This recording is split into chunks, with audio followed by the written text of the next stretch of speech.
Hello, everyone, and welcome to the very first episode of Careening Towards Fascism.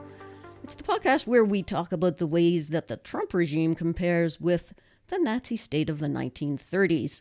I'm Jenn. And my name's Sandy. Pleased to meet you. And we are... We should introduce ourselves, I guess, Sandy, before we do anything else, so people know who the heck we are. I'm Jenn, and I guess I'm an experienced podcaster, not like the kind that make money at it, but the kind that do it for several years as a hobby. I've got another podcast called X-Files Diaries. If anyone is into the TV show The X-Files, please come and listen to the X-Files Diaries and join myself and my co-host Annie there. We'd love to hear from you there. But this is different. This is quite different from that podcast. And I have a different co-host. I'm into this because I follow politics and current events closely. It's just an interest that I have. And I mean, you don't have to follow it very closely these days to know that there's a lot going on that we should all be interested in, I think, and maybe a bit concerned about. And so that's why I'm here. Sandy, why don't you tell us a little more about yourself? I'm married to Jenn. Are you? I'm her new podcast host, apparently, and looking forward to the experience. My name's Sandy, as I said before. I'm originally from Scotland. When growing up in Scotland, became very interested in history from quite early on. One of the most meaningful courses to me was in my last year at secondary school, and it was a history of Germany, and particularly of the Weimar Republic, which led to the government before the rise of Nazism. One of the first history books I ever read was Erich Eich's History of the Weimar Republic. And from that period, I became very interested in the whole phenomenon of how this fascism and Nazism arose, how people responded, and the challenges that we continue to face in the face of Nazism and fascism in its various forms. And so that's why I'm here today, to kind of bring some historical context into larger issues, what went wrong, what went right, and we'll go from there. That's great. That was a great introduction. I should also mention, if anyone hears scritchy scratching sounds, it's not your headphones. It's our dog, Toby, who doesn't like the fact that we're not paying attention to him the whole time. So he's coming around and making scritchy scratchy sounds. So apologies for that, but there's just nothing we're going to be able to do about that. Whatever we try to do to make it better, we'll wind up making it worse. So we're just going to let it happen. We're recording in our home, so this is what our home sounds like. All right, let's talk briefly about how this. I should also say, I mean, I hear myself saying about how this podcast came to be, and I realized I should introduce the fact that I'm Canadian, and so if you're wondering what that accent is, that's my East Coast Canadian accent. Sandy and I live in Canada. We live in Western Canada, and I mean, that's probably going to inform some of our takes on things. Yeah. But we'll talk about that more as we go into further episodes of the podcast. But I thought I'd just mention that in passing at the beginning, just so you're not like distracted trying to figure out what is that weird accent. It's a Nova Scotian accent. So we're both Canadians, but Sandy is indeed from Scotland originally. That's the whole Canadian thing. Oh, wait, for the moment, we will definitely be coming back to this as an issue. Yeah. But for now, just mentioning that in passing. All right, so how did we wind up doing this podcast? How did it come to be? I'll maybe jump in first on that. Because sounds good. Basically, ever since Trump was elected, and particularly ever since he was inaugurated, you and I, Sandy, have been having conversations every day, pretty much, about what the hell is going on down there. And with your knowledge of German history and history of the Nazi state, you've shed a lot of light, I think, on comparisons between what Trump's been doing and what went on with the Nazis. I hope so, yeah. Well, yeah, for me you have. because I'm not particularly well versed in history more than the average person is. I sometimes I joke about today not to bring up the Nazis, Yeah. and then I proceed to bring up the Nazis. After a while, it was like, yeah, okay, just do it. Just bring up the Nazis. Just bring them up. It's fine. You're gonna do it anyway. But no, it's been really interesting for me, and we've had some interesting conversations about this. And after a while, I said, we should just stick a microphone under this, and it would be a podcast, because this is really interesting stuff, and I think other people would be interested too. So. That's what we're doing. We're sticking a microphone under this and seeing if we can try to bring a little bit of light into what's going on. And I mean it when I say light. Like, I don't expect this to be like, as much as the subject is serious, obviously. This podcast is, as far as I'm concerned, something that's meant to give us a bit of light and hope and direction, so that maybe we can look to the past to inspire us about what to do now. I mean, what do you think about that, Sandy? Well, one of the reasons we chose the word careening in terms of this, the title for this podcast is one of the kind of the big fallacies that often people have is that the Nazis had some kind of game plan. They had some big overall vision of how they were going to establish the new Reich and all this malarkey. Yeah. The reality was how they came into power was through a backhanded political deal. It happened at a time when actually their fortunes were beginning to wane. And the Nazis were profound opportunists. They would take advantage of situations that would arise, they would take advantage of people left, right, and center. And through such happenstance, often would inherit situations that they would take credit for that actually had been set in play years before. So careening is, if something is careening towards you, then you have an opportunity to try and stop them. You have an opportunity to do something. And the importance of history is, Thucydides, the great classical historian, he first wrote his history with the idea of educating people, that people could learn from the past, that they could learn from the mistakes of the past. And this is one of the challenges we're facing just now. Is Trump Hitler? No.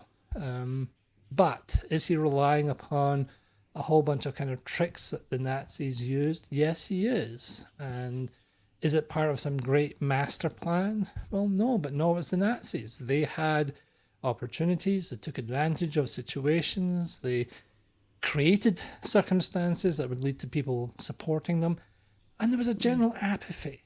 Apathy from whom?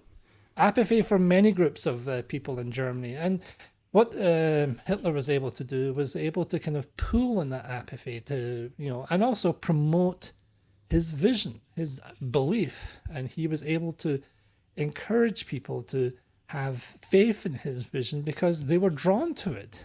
And this is the kind of thing we see with Trump. And Trump is able to inspire people with his, for most people's visions, like, what the heck is that? Mm-hmm. But for some people, his rattling on about restoring America's greatness, like, what greatness? What's he talking about? Like, isn't America great now? It's the most powerful nation in the world. It has the most powerful military in the world. Its people have access to technology and wealth that is beyond the mind. Yeah, how that's been sorted out, how it's been shared out, that's the problem. The wealth is there, the resources are there, but people are feeling left behind. Yeah. And one of the parallels between Hitler's appeal and Trump's appeal is that they were able to appeal to people who convinced themselves that they were being hard done by. Yeah, when you say convinced themselves, that sounds like you're saying that they weren't necessarily hard done by, but they just imagined that they were. In some ways they were. Like, particularly in Germany, there was the economic depression and it had a huge impact on so many people. But they were blaming the wrong people. They were blaming the wrong circumstances. They were looking for scapegoats. That sounds familiar. There's the parallels there. Like, Trump rattles on extensively about this whole nonsense about DEI being so wrong.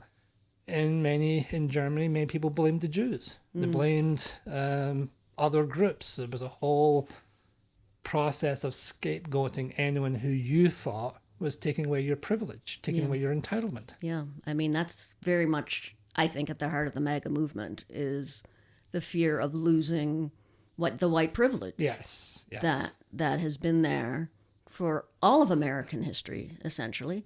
I mean, we were talking the other day. I said, has America always been like a white supremacist nation? Is that actually the basis of the country? And I mean, it kind of sort of can be. Part of one of the reasons that the Americans were unhappy with British rule was that the British didn't allow them to go and kill as many of the native people as possible. Yeah. The British felt that the indigenous people had some rights to their land, and whereas many of the white American settlers said, no, we want that land. We want to get rid of the indigenous people. That is why many indigenous people in the War of 1812 fought on the side of the British. Yeah. Because they hoped that the British would give them a better deal. So is there a sense of wanting something? I think this is one of the things that the Nazis were able to appeal to. Yeah. There were Germans, and the Germans were recovering from the aftermath of the defeat of the First World War. Yeah. And there are some parallels with MAGA. Many of the MAGA movement has a fondness for the Confederacy as the Civil War. True. Just today we heard how they're going to restart renaming bases again after Confederate heroes after the names were taken off because they should never be named in the first place. Honestly, it's just so frustrating to me how it looks to me like all of the progress that has been made in the United States over the last several years in terms of trying to make things better, in terms of leaving behind that history of white supremacy, that history of racism, and all of the terrible things that went along with it. And to see all that going backwards is alarming at best. But taking it back to careening for a second, that's what it looks like to me is what is happening with Trump. Because we went through like 20 different titles for this podcast. And one of the ones that we kind of threw it at one point was like marching towards fascism. And you said, marching sounds too organized. Yes. And I said it does because the things that I don't think that Trump and company, and let's make it clear, Trump's not a one-man band. No, he's not. He's got a lot of people around him, and we're going to talk a lot about all of them. They don't seem that well organized. They seem all over the place, and I kind of thought that made them different from the Nazis. No. But as you've explained, the Nazis were not that as organized as we might have thought they were. And maybe that was the time to stop them. Yeah. We will be talking about this over the next few weeks about the various concrete situations that happened that the Nazis were able to exploit. But as I said, Adolf Hitler was actually appointed to power by a backroom deal by a cabal of nationalists, industrialists, members of the military leadership who convinced themselves, very much wrongly, that they can control Hitler, that Hitler would be in a straitjacket, and they would use him and they would use his people to establish their reactionary regime. They would be in charge, that the socialists would be put down, all the progressives would be told to mind their business and all this kind of nonsense. Right. And Hitler convinced them that, he would do what he was told. And then he was able to take advantage of a variety of circumstances that led to him establishing the state. But the Nazi state was not as organized, not as controlled as people like to think it is. I think that people look back on what we know about the Nazis and think they were inevitable to some extent. That as soon as Hitler got a sniff at power, that was it. Everything that came after that was just going to happen, and there was very little that could have been done to stop it. But that's not what you're saying. No, there was a whole variety of something. There could have been internal forces that used, the military in particular could have been used to overthrow Hitler. External forces. One of the larger aspects is how nations outside Germany dealt with Germany during those years, and there was many examples where he could have been stopped then. He could have been stopped then. Yeah. Well, I guess what we're saying then is that we look at Trump and we look at what's coming for the next 4 years, and it can be very discouraging, especially for our friends that live in the United States. Yeah. But I think what we hope to convey is that it's not inevitable. It's not. Where no. this is going, it's concerning, but it's not inevitable. And I think the faster we get our heads around what's happening, and the faster we see the red flag for what they are, then the faster we can do something about it before it gets out of hand. And the real issue is what are institutions willing to do? This is one of the things that you learn during the Nazi period, is that institutions too often were willing to find ways to collaborate, to cooperate, whatever language you want to use, because they don't want to stand out. They don't want to kind of be problematic. And the thing is, you need problematic people. Yeah. It is the problematic people that will stop fascism, that will stop Nazism. You don't collaborate your way out of fascism. And I think this is one of the things that too often many people are frustrated with the leadership of the Democratic Party, that they're not doing enough real concrete action to stop this. And we'll be talking about all of that Exactly. in the next few weeks. Otherwise, we're going to be here all night, which is usually how things go Exactly. in our home. But not everyone is necessarily going to spend hours talking about Trump and the Nazis, nor do they want to listen to us for several hours talking about Trump and the Nazis. But I hope you'll come back and join us again next week when we'll talk more about this. And I like what you said. Let's become, what was the term you used? Troublesome people? Because no one gets their rights by begging on their knees. You get your rights by fighting for them. That's right. You get your resistance by fighting for it. That's right. And sometimes you have to go beyond the official process.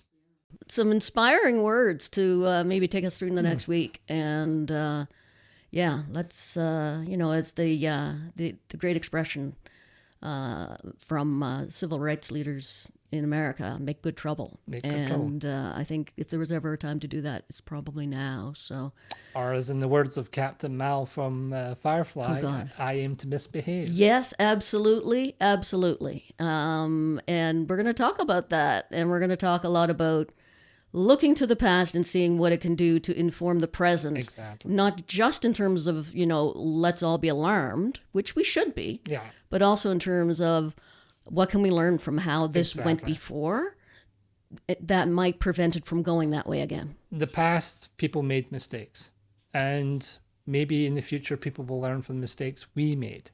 Mm-hmm. We have the opportunity to learn from the mistakes that were made, make the decisions that could have stopped Trump, could have held him to account, and also his enablers, because it's not just Trump. There's a whole bunch of people who are enabling Elon Musk, all the other Republican leadership, business leadership, and all that kind of stuff. Yeah, so, we'll be talking a lot about all of those people. In the meantime, find us on Twitter, and I'm going to call it Twitter. That's my little act of resistance. Find us on Twitter at Careening Pod, and you can find us, of course, also on Blue Sky, also at Careening Pod. Let us know what you think about what you're hearing so far from us, and what do you see as what's coming in the future, and what would you like to hear us talk about with regard to current events and how they reflect the history of the Nazi state. And we have a lot that we're going to hit on in the next couple of weeks. There's just a lot to talk about. There is, Every day there's more, which is not a great situation, but we're going to stay on top of it, and we're going to talk about it, and we'd love for you to talk about it with us as well. So if you're listening on Apple Podcasts, Spotify, drop us a comment, drop us a subscribe so you can hear about every episode when it drops. And we'd love to hear any feedback you have for us as we kind of figure out what we're doing as we go. Okay. Hopefully next time Toby won't make quite as much noise, because he's made quite a lot tonight, because he is not used to both of his parents ignoring him for this long, apparently. But we look forward to hearing you all again next time on Careening Towards Fascism.